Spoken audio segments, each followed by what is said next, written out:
हूँ आपके लिए एक ऐसे राजा की कहानी जिन्होंने अपने स्वाभिमान और सिद्धांतों को तोड़ने की बजाय अपनी हार स्वीकार की, अपनी आंखें ना होते हुए भी अपने दुश्मन को मौत के घाट उतार दिया।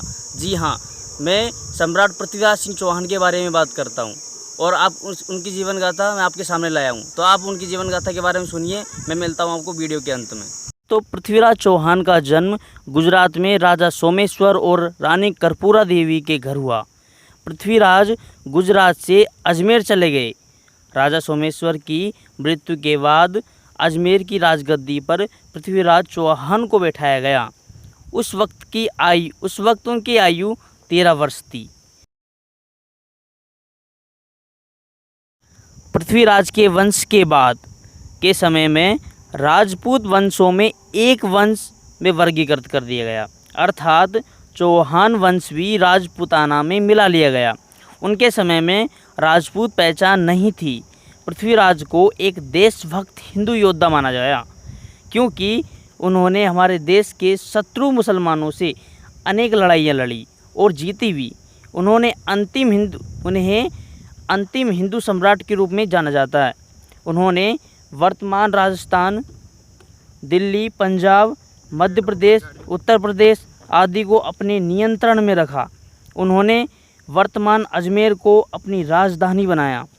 इसी दौरान अफ़गान के सुल्तान मोहम्मद गोरी ने 1191 में चौहान साम्राज्य पर हमला कर दिया। गोरियों और चौहान में घमासान युद्ध शुरू हो गया, जिसे तराइन के युद्ध के नाम से भी जाना जाता है। जी हाँ दोस्तों, तराइन का युद्ध एक ऐसी श्रृंखला जिसे भारत को मुस्लिम नियंत्रण के लिए खोल दिया। पहली बार में पृथ्वीराज चौहान ने मोहम्मद गोरी को मात दे दी। यह मात वह सहन नहीं कर सका और फिर से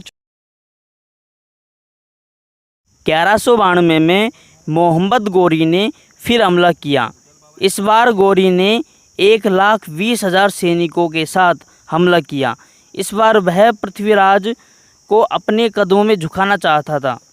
तराइन के द्वितीय युद्ध में सबसे बड़ी त्रासदी तो ये थी कि जयचंद के संकेत पर राजपूत आपस में लड़ रहे थे और आपस में एक दूसरे का विनाश कर रहे थे। सूर्यास्त के बाद चौहान सैनिक युद्ध नहीं करते थे, लेकिन तुर्क सैनिक तो रात में सो रहे सैनिकों के साथ मारकाट कर डालते थे। परिणाम स्वरूप इस युद्ध में पृथ्वीराज की हार हुई और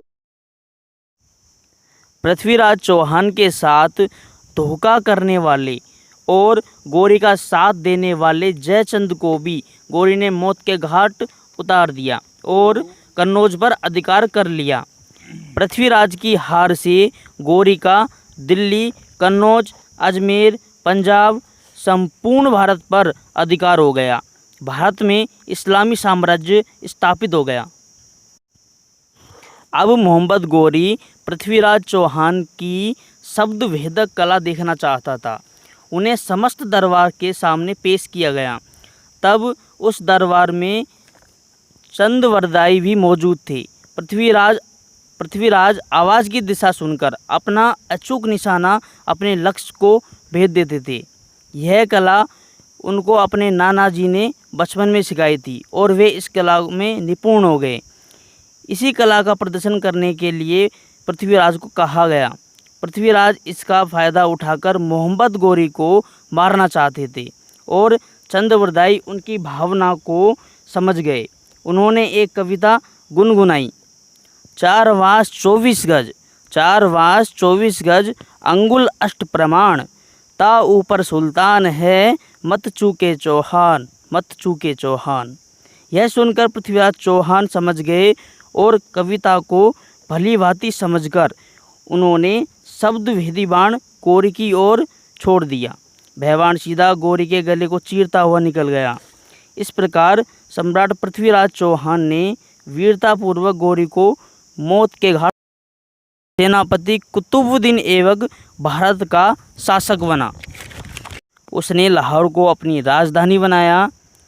इसे इसे गुलाम वंश के संस्थापक के नाम से भी जाना जाता है। दोस्तों, अगर आपको पृथ्वीराज चौहान की शब्दवेधक कला अगर अच्छी लगी है तो मेरे वीडियो को लाइक शेयर ज़रूर करें, और यदि आप मेरे चैनल पर नए हैं तो एक सब्सक्राइब तो ज़रूर करें। उसी तरह का वीडियो अपने चैनल पर ले आऊँगा, जिसका लिंक आपको जल्दी से जल्दी मिल जाएगा।